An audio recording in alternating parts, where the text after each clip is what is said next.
భువనగిరిలో కాదు హైదరాబాద్లో కాదు రాష్ట్రం దాటి ఢిల్లీకి పోయి దేశ రాజధానిలో వండుకున్నా కానీ కాంగ్రెస్ లీడర్ కం భువనగిరి ఎంపీ చామల కిరణాల సార్కు నెమళ్ళు ఒర్రుతున్నట్టే అనిపిస్తున్నదట. హైదరాబాద్ సెంట్రల్ యూనివర్సిటీ అడవుల్లో ఉన్న మూగజీవాలు గిట్లా ఆత్మల రూపంలో ఆడదాకా పోయి అట్లా కిరణాల సార్ను బుగులు పట్టిస్తున్నాయి. ఇది అరుచుకుందాం పారి. అయ్యా కిరణాల సారు ఢిల్లీలో మీకు ఎట్లా అనిపిస్తున్నది?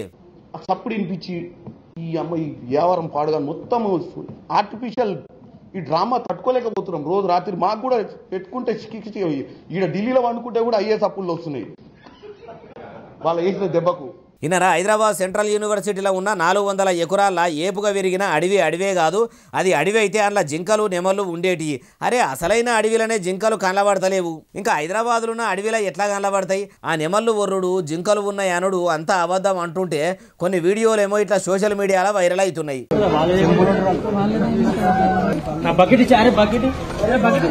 మరి ఆడ జింకలు లేకపోతే ఈ జింక ఏడికేలి వచ్చినట్టు సారు? రామాయణంలో మాయలేడు కదా పుట్టుకొచ్చినట్టు ఉట్టుకొచ్చి క్యాంపస్ దగ్గరలో ఉన్న గోపనపల్లి ఎన్టీఆర్ నగర్లో ఉన్న ఈ ఇంట్లోకి వచ్చి గోడసాడుకు ఎట్లా నిలబడవచ్చు? దీన్ని కూడా గ్రాఫిక్సే అంటారా? ఈడిట్లయితే ఇగో గీడ చూడుండ్రి, రోడ్డు దాటుతున్న ఈ జింక కూడా గ్రాఫిక్సేనా?